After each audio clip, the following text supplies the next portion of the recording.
Okay, so I'm gonna fill my first respirometer, and I'm gonna fill my first respirometer with the 24-hour Black Eyed Peas. I'm going to count out 15.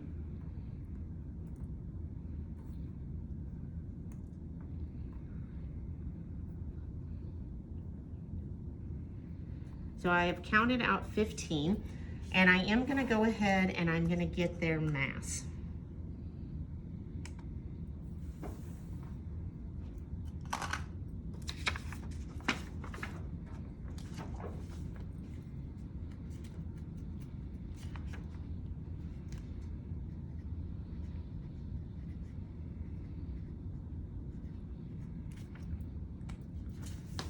I'm then gonna take them and I'm going to put them directly into the respirometer. Then I am going to take one of my non-absorbent cotton balls, and I'm gonna take my non-absorbent cotton ball and I'm gonna put it in first. Then I'm going to put my absorbent cotton ball in. After that, now KOH is caustic. So please use caution, of course, when doing with your students, and I really should probably have on safety wear, so eyewear. Okay, I put in about 6 drops. You do not need a large amount of KOH. Again, all the KOH is going to do is it is going to help to remove the CO2. As it removes the CO2 gas with the KOH, it is going to turn it into a solid carbonate. When it turns it into a solid, we no longer have to worry about it as a gas.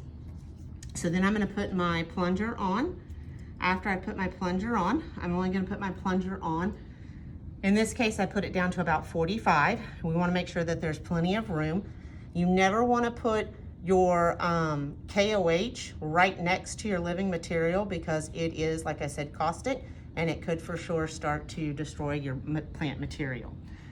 The next thing I'm gonna do is, this is what is so nice with these syringes and the dialysis tubing, is it fits on perfectly. And I can just slide it on. It makes a very nice tight fit.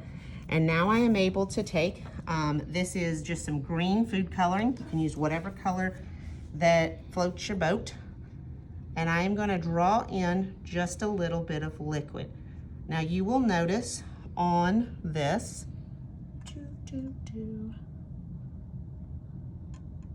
that the pipette actually has a double mark there. I try to use about that much as my marking to tell the students to pull in that much of the fluid. The reason why is this has now created us a seal. So now we have a full seal. The gases that are in there are now trapped. They're not gonna go anywhere. We are gonna let it sit and equalize itself out for about 4 or 5 minutes, but that's about how long it takes to set up everything else. You might notice that it's not level, and because it's not level, that's gonna prove to be a problem as I am trying to read these every minute on the minute. And I wanna be able to not have to mess with them. So I have one thing, if you have black tables, you for sure wanna put some white paper down underneath it. You then wanna go ahead and take, these are just caps. If you wanna use, these were caps from the chromatography lids, but if you have caps from water bottles or anything like that, it will work, and you're gonna tape it down. Just be sure in taping that when you do tape, that you don't actually tape over the markings themselves. You are now ready to go. You will not have to move anything. It needs to equalize itself out for a little bit, and we will be ready to start the other one.